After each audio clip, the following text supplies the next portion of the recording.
آپ نے دیکھا ہوگا کہ جو بوڑھے ہیں، آپ کسی محفل میں یہ تجربہ کر کے دیکھ لیں، بوڑھے آپ کو کم ملیں گے، نوجوان بوڑھوں کی نسبت زیادہ ہوں گے۔ تو پتہ چلا کہ بڑھاپے میں بندہ کم ہی پہنچتا ہے، عموماً جوانی کی حالت میں دنیا سے چلا جاتا ہے۔ اور آپ جوانوں اور بچوں کے درمیان تناسب کر کے دیکھ لیں، آپ کو بچے زیادہ ملیں گے، جوان کم ملیں گے۔ تو اس سے پتہ چلا کہ عموماً جو لوگ مرتے ہیں وہ بچپن کی حالت میں مرتے ہیں، جوانی تک بہت کم پہنچتے ہیں۔ تو موت کا کوئی پتہ نہیں ہے۔ حضرت سیدنا امام محمد بن غزالی رحمۃ اللہ تعالی علیہ لکھتے ہیں کہ بنی اسرائیل کا ایک مغرور آدمی تھا، تکبر کرتا تھا۔ ایک دن ایسا ہوا کہ وہ اپنے بند کمرے میں اپنے گھر والوں میں سے کسی ایک کے ساتھ بیٹھا تھا۔ اچانک دروازہ کھلا اور ایک بندہ اندر آیا۔ تو اس مغرور شخص نے پوچھا، ارے تو کون ہے؟ تجھے کس نے اجازت دی ہے؟ کیوں اندر آ گیا؟ کس سے پوچھا ہے تو نے؟ تو آنے والے شخص نے کہا، ارے مغرور آدمی سن، مجھے اس گھر کے مالک نے اجازت دی ہے، میں اس گھر کے مالک سے پوچھ کے آیا ہوں، اور تو کون ہے مجھے روکنے والا؟ میں تو وہ ہوں جس گھر میں داخل ہوں مجھے اجازت لینے کی ضرورت نہیں پڑتی، کوئی دربان مجھے روک نہیں سکتا، کوئی بادشاہ دنیا میں ایسا نہیں جس کی مجھے اجازت لینی پڑے۔ یہ سن کر مغرور آدمی خوف سے کانپ اٹھا اور منہ کے بل زمین پہ گر پڑتا ہے۔ جب اسے ہوش آتا ہے تو کھڑے ہوتا ہے اور کہتا ہے، مجھے لگتا ہے کہ تم ملک الموت علیہ السلام ہو۔ تو آنے والے نے کہا، ہاں میں ملک الموت علیہ السلام ہوں۔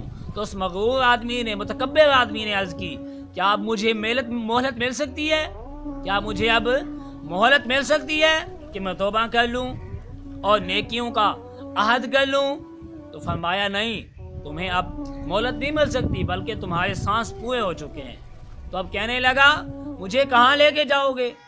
تو ملک الموت علیہ السلام نے فرمایا، اس مقام پر تمہیں لے کے جایا جائے گا جہاں تو نے اپنے اعمال بھیجے ہیں، اس گھر کی طرف تجھے لے کے جا رہا ہوں جو تو نے اپنے لیے تیار کر رکھا ہے۔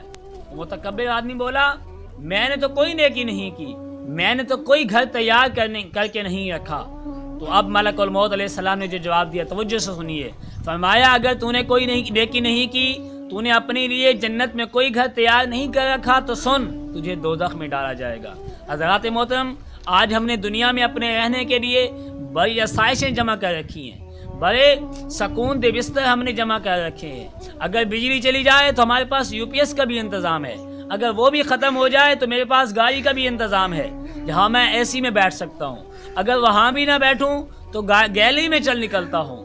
بجلی کا بھی انتظام ہے، UPS کا بھی انتظام ہے، جنریٹر کا بھی انتظام ہے۔ اگر یہ سب کچھ ختم ہو جائے تو کیا ہم نے قبر میں بھی کچھ اس طرح کا انتظام کر رکھا ہے کہ اگر ہم قبر میں جائیں تو وہاں ہمیں سکون دہ بستر ملیں، وہاں ہمیں ٹھنڈی ہوائیں ملیں؟ آج صبح سویرے ہم چہل قدمی کو چل نکلتے ہیں، ہم سیر کو چل نکلتے ہیں تاکہ ٹھنڈی جو ہوا ہے، تازہ جو ہوا ہے ہمیں لگے، ہمیں محسوس ہو، ہم تازہ دم ہو جائیں۔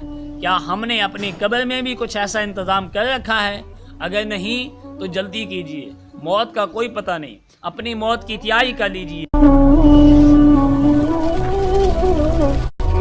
اس ویڈیو کو شیئر ضرور کیجیے، ہو سکتا ہے آپ کے ایک شیئر سے یہ بات کسی کے دل میں